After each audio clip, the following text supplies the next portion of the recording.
Friends.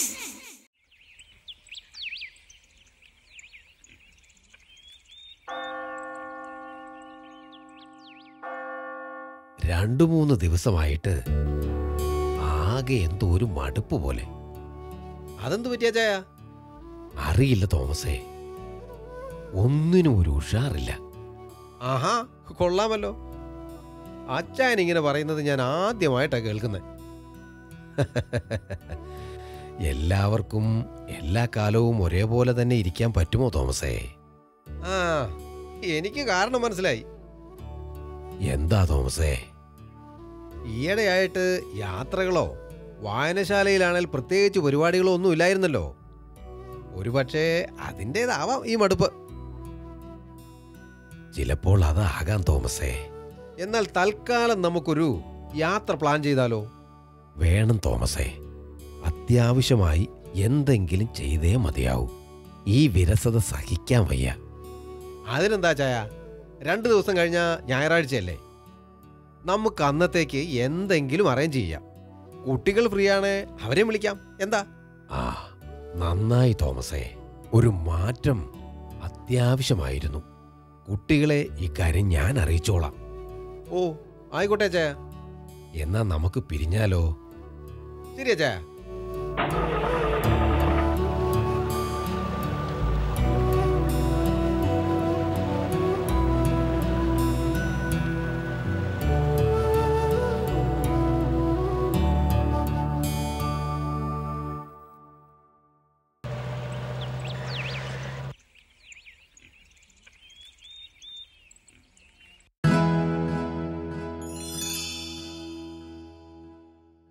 Prince മോനെ.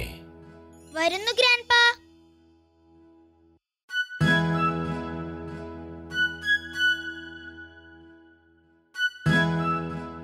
എന്താ grandpa? വാ, മോൻ ഇവിടെ ഇരിക്ക്.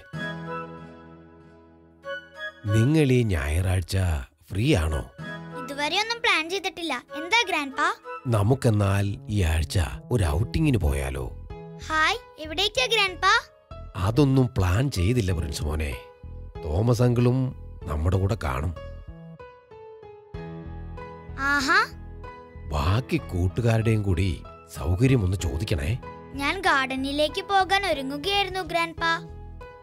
എല്ലാവരോടും ഈ കാര്യമൊന്ന് സൂചിപ്പിച്ചേക്കണേ. ശരി ഗ്രാൻഡ്പാ.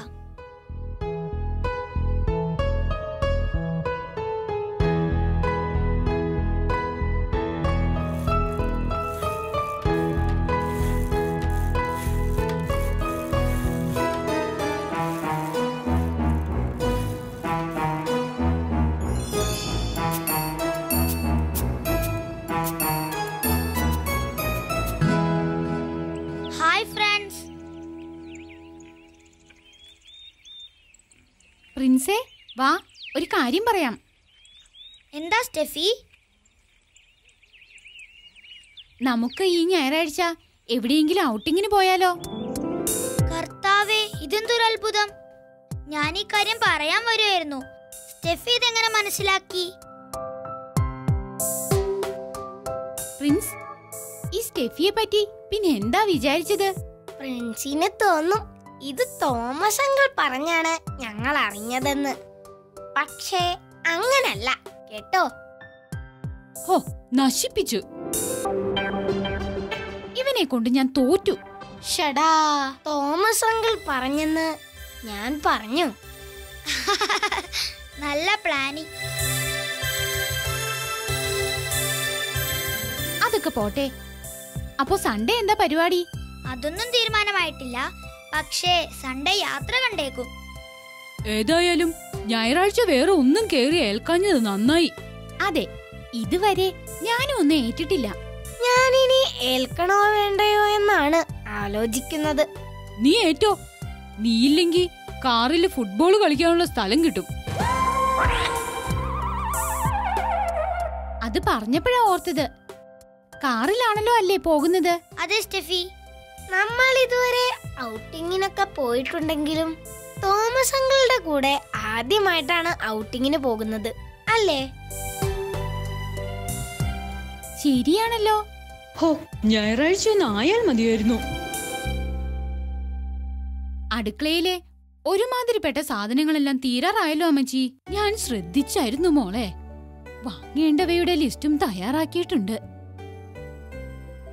ആണോ? എങ്കി ഈ ഞായറാഴ്ച എപ്പോഴെങ്കിലും എല്ലാവർക്കും കൂടി സൂപ്പർ മാർക്കറ്റിൽ പോയാലോ? അതിനെന്താ മോളെ, പോകാലോ. ശരി അമ്മച്ചി. ആ, വേണ്ട സാധനങ്ങളുടെ ലിസ്റ്റ് ഞാൻ ഒന്നുകൂടെ ചെക്ക് ചെയ്യട്ടെ. മോളെ, ഒരു കാര്യം പറയാൻ മറന്നു. എന്താ അമ്മച്ചി? ഞായറാഴ്ച കുട്ടികളെ എല്ലാവരെയും കൂട്ടി എവിടെയോ പോകുന്ന കാര്യം പറഞ്ഞിരുന്നു. എന്നിട്ട് അപ്പച്ചൻ എന്നോടൊന്നും സൂചിപ്പിച്ചില്ലല്ലോ. അത് കുറച്ചു മുമ്പ് തോമസ് വിളിച്ചായിരുന്നു. അതിനു പുറകെയാ എന്നോട് പറഞ്ഞത്. ആഹാ, ആണോ? എല്ലാവരും എങ്ങോട്ട് പോകാനാ അമ്മച്ചി പ്ലാൻ ചെയ്യുന്നത്? അതറിയില്ല മോളെ. ഞാൻ ചോദിക്കാൻ വിട്ടുപോയെന്നതാ സത്യം. അപ്പച്ചൻ മുറിയിലുണ്ട്. മോൾ അതൊന്ന് തിരക്കിയേക്ക്. ശരി അമ്മച്ചി.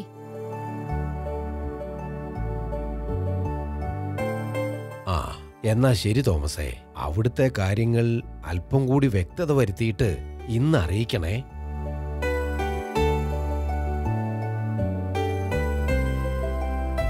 അപ്പച്ച. ആ, എന്താ മോളെ? ഞായറാഴ്ച എല്ലാവരും കൂടി എങ്ങോട്ടാ അപ്പച്ച? കുട്ടികളെയും കൂട്ടി ചെറിയൊരു ഔട്ടിംഗ്. പ്രിൻസ് ഇതേപ്പറ്റി എന്നോടൊന്നും സൂചിപ്പിച്ചതേ ഇല്ലല്ലോ അപ്പച്ച. അത് വേറൊന്നുമല്ല മോളെ. പ്രിൻസിനോട് ഞാൻ കുറച്ചു മുമ്പാ പറഞ്ഞത്. അത് കേട്ട പാടെ പ്രിൻസ് കൂട്ടുകാരോട് ആ കാര്യം പറയാൻ പോയിരിക്കുക. പിന്നെ ആ സമയം മോൾ ഇവിടെ ഇല്ലായിരുന്നല്ലോ. ആ, ശരിയാ. പിന്നെ അപ്പച്ച, നിങ്ങൾ എവിടേക്കാ പോകുന്നത്? മോളെ, 2-3 സ്ഥലങ്ങൾ പരിഗണനയിലുണ്ട്. കുറച്ചു കഴിഞ്ഞ് തോമസ് വിളിക്കും. അപ്പോഴേ സ്ഥലം ഫിക്സ് ആവുകയുള്ളൂ. ശരി ശരി. ഈ ആഴ്ച സ്ഥലങ്ങളൊക്കെ ഒന്ന് കണ്ടുവെക്കാം. നമുക്കെല്ലാവർക്കും കൂടി അടുത്ത ആഴ്ച അവിടേക്കൊന്ന് പോകാം. എന്താ? ശരി അപ്പച്ച, ആയിക്കോട്ടെ. ശരി മോളെ. അപ്പച്ചൻ ഒന്ന് മയങ്ങട്ടെ. ഒരു ക്ഷീണം.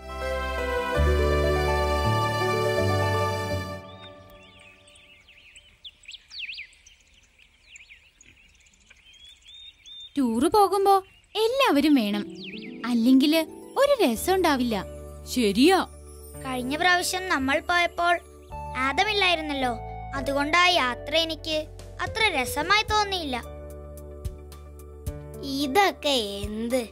ഞാൻ ഒരിക്കൽ ടൂറിന് പോകാത്തത് കൊണ്ട് എന്റെ പഴയ സ്കൂളിൽ ആരും തന്നെ ടൂറിന് പോയില്ല.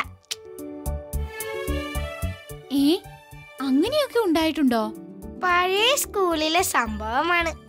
അത് കാരണമായിരിക്കും നിങ്ങൾക്കൊക്കെ അറിയാത്തത്. ആദം എന്ന് വച്ചാൽ അവർക്കത്രയ്ക്ക് ഇഷ്ടമായിരുന്നോ? ഞാൻ എന്ത് ചെയ്യാനാ പ്രിൻസ്? എല്ലാവരും ഒരു കാര്യവുമില്ലാതെ എന്നെ സ്നേഹിക്കുന്നു. ഞാനത് ഏറ്റുവാങ്ങുന്നു. ഓ, എന്നാലും ആരും തന്നെ ടൂറിന് പോകാത്തത് വിശ്വസിക്കാനാവുന്നില്ല. അതല്ലേ ഈ ആടത്തിന്റെ ഒരു പവർ. അല്ലാതെ ടൂറിന് പിരിച്ചെടുത്ത പൈസ കൊണ്ട് മുങ്ങിയതിനല്ലേ? അതിനല്ലേ നിന്നെ പണ്ടേ സ്കൂളിൽ നിന്നും പറഞ്ഞു വിട്ടത്.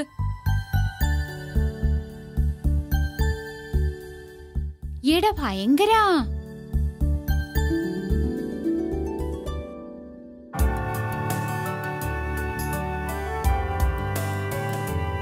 ഞാൻ താമസിച്ചില്ലല്ലോ അല്ലേ? ഇല്ല ചായ. ഞായറാഴ്ചത്തെ കാര്യം എന്തായി? ഞാൻ നോക്കിയിട്ട് തിരുവനന്തപുരം തന്നെയാണ് ചായ ബെറ്റർ.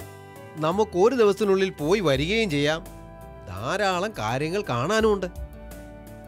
എനിക്ക് തിരുവനന്തപുരം അത്ര പിടിയില്ല തോമസേ. അതൊന്നും സാരമില്ല ചായ. അപ്പോൾ എങ്ങനെയാണ് നമ്മുടെ പ്ലാൻ? നമ്മൾ ഒരു 5 മണിക്ക് ഇവിടെ നിന്നും പുറപ്പെട്ടാൽ ഏകദേശം 10 മുമ്പായിട്ട് അവിടെ എത്തും. ആദ്യം നിയമസഭാ മന്ദിരം, പിന്നീട് മ്യൂസിയം, കനകക്കുന്ന് കൊട്ടാരം. അപ്പോഴേക്കും ഉച്ചയാവും. അപ്പോ പിന്നെ ഉച്ച കഴിഞ്ഞോ? ഉച്ച കഴിഞ്ഞ് നമുക്ക് പ്ലാനറ്റോറിയം പോകാം. കുട്ടികൾക്ക് അതൊരു കാഴ്ച തന്നെയായിരിക്കും. പിന്നെ ശംഖുമുഖം ബീച്ച്, പോകുന്ന വഴിക്ക് ധാരാളം ഗവൺമെന്റ് സ്ഥാപനങ്ങളും കാണാൻ സാധിക്കും.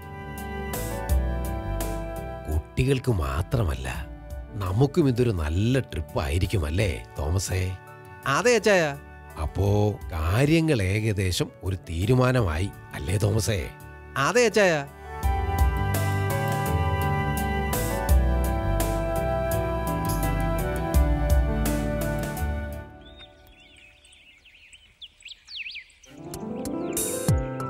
പ്രിൻസ് മോനെ, നാളെ പോകേണ്ടതൊക്കെ തയ്യാറാക്കി വെച്ചോ?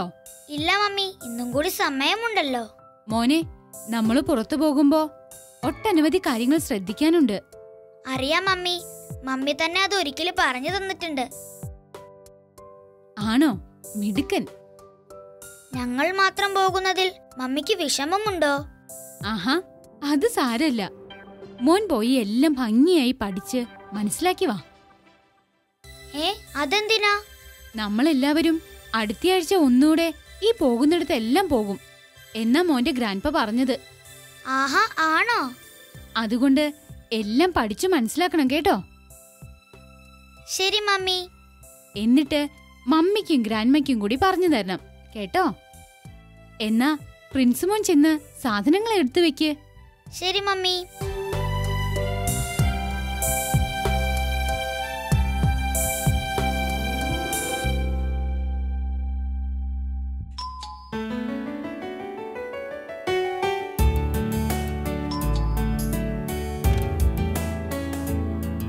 Hi aunty. ആ, എല്ലാവരും ഉണ്ടല്ലോ. പ്രിൻസ് എന്തി ആന്റി? അകത്തേക്ക് വാ. പ്രിൻസ് ദേ മുറിയിലുണ്ട്. വേണ്ട ആന്റി, ഞങ്ങൾ അകത്തേക്ക് കയറുന്നില്ല. നാളെ ദൂരെ യാത്ര പോകുകയല്ലേ, അതുകൊണ്ട് എല്ലാവരും കൂടി പള്ളിയിൽ ചെന്ന് പ്രാർത്ഥിച്ചാലോ എന്ന് ആലോചിക്കുന്നു.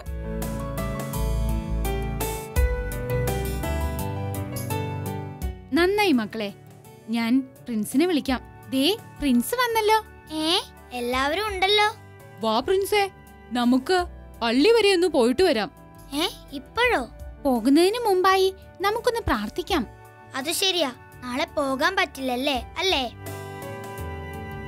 അതെ.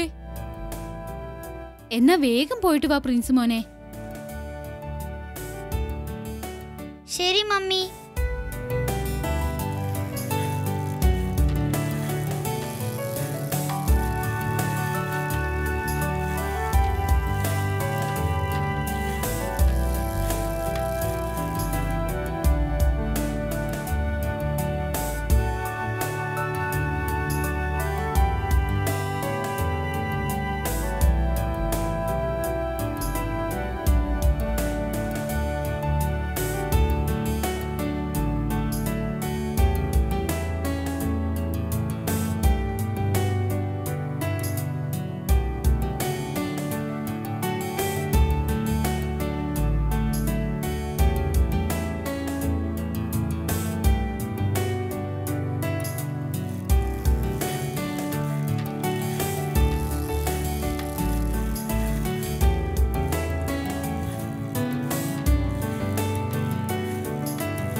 അങ്ങനെ നാളത്തേക്ക് വേണ്ട സാധനങ്ങളെല്ലാം അടുപ്പിച്ചു.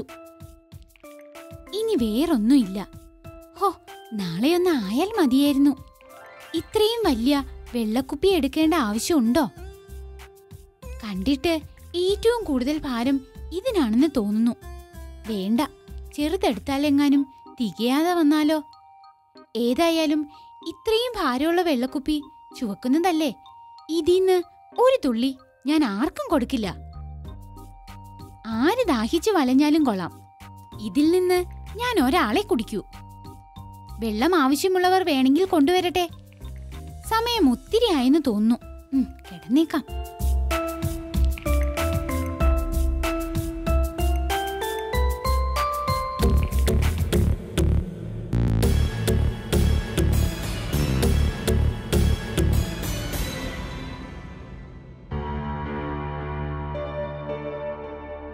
നീ എന്തുകൊണ്ടാണ് സ്റ്റെഫി കുടിക്കുവാനുള്ള ജലം ആർക്കും തന്നെ നൽകില്ലെന്ന് പറഞ്ഞത്? അത് ഗ്രാൻഡ്പാ, ഞാൻ കൊണ്ടുവന്ന വെള്ളം എനിക്കല്ലേ. എന്തിനാ ഞാൻ മറ്റുള്ളവരുടെ കാര്യങ്ങൾ നോക്കുന്നത്? അങ്ങനെ ചിന്തിക്കരുത് മോളെ. അവർ അവന് കയ്പ് കലർത്തിയ വീഞ്ഞു കുടിക്കുവാൻ കൊടുത്തു. അവനത് കുടിക്കാൻ ഇഷ്ടപ്പെട്ടില്ല എന്ന വാക്കുകൾ മോള് കേട്ടിട്ടുണ്ടോ? ഇല്ല ഗ്രാൻഡ്പാ. ശരി ശരി, ഞാൻ മോൾക്കൊരു കഥ പറഞ്ഞു തരാം. നിങ്ങളും അത് ശ്രദ്ധിക്കണം കേട്ടോ.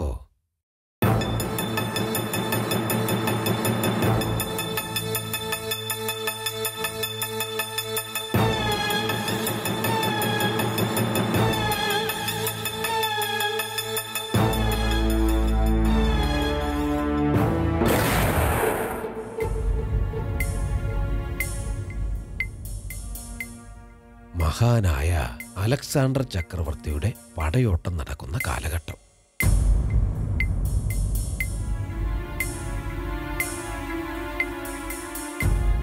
അദ്ദേഹം അനുദിനം കൂടുതൽ കൂടുതൽ പ്രദേശങ്ങൾ തൻ്റെ കാൽ കീഴിലാക്കിക്കൊണ്ടിരുന്നു. അങ്ങനെ ഡേറിയസിനോട് യുദ്ധം ചെയ്യാൻ പോകുന്ന വേള. 11 ദിവസത്തെ യാത്രയുടെ ഫലമായി അദ്ദേഹവും അദ്ദേഹത്തിൻ്റെ സൈന്യവും നന്നേ ക്ഷീണിച്ചു. ദാഹിച്ചു വരണ്ട തൊണ്ടയുമായി ഒരു ജീവച്ഛവം പോലെയാണ് അവർ നടന്നു നീങ്ങിക്കൊണ്ടിരുന്നത്. അപ്പോൾ ഒരു കഴുതപ്പുറത്ത് തോൽക്കുടത്തിൽ ജലവും സംഭരിച്ചു പോകുന്ന ഒരു മാസിഡോണിയക്കാരനെ അവർ കണ്ടു.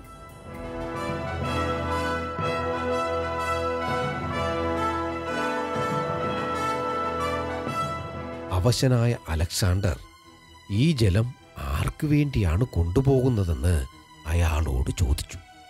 തൻ്റെ കൊച്ചുമകൾക്ക് വേണ്ടിയാണ്.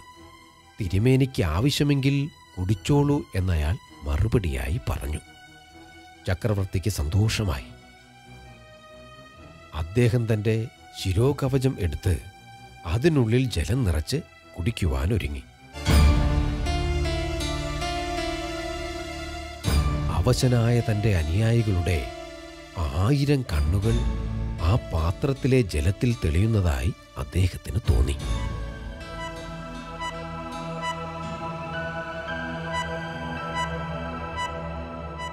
ദാഹാർത്തരായ സ്വന്തം അനുയായികൾക്ക് വെള്ളം കൊടുക്കുവാൻ സാധിക്കാത്ത നിലയ്ക്ക് താൻ തന്നെ കുടിക്കുന്നത് ശരിയല്ലെന്ന് അദ്ദേഹത്തിന് തോന്നി.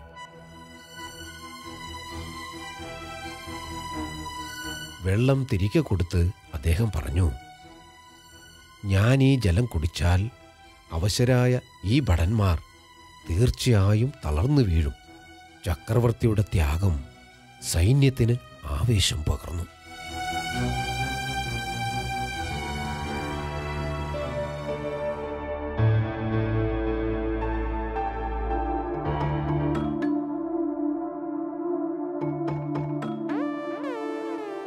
ഇതെന്താ അവര് മാറി നിന്ന് സംസാരിക്കുന്നത്?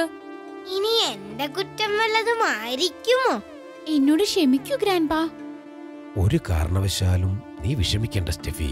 നോക്കൂ, നമ്മുടെ കർത്താവ് എത്ര നീതിമാനാണ്. നിന്റെ മനസ്സിൽ സ്വാർത്ഥതയുടെ വിത്തുകൾ വീണ ആ വേളയിൽ തന്നെ അതിനെ നശിപ്പിച്ചു. നേരായ ചിന്തയുടെ പാത അദ്ദേഹം ഉറപ്പിച്ചു. കാരണം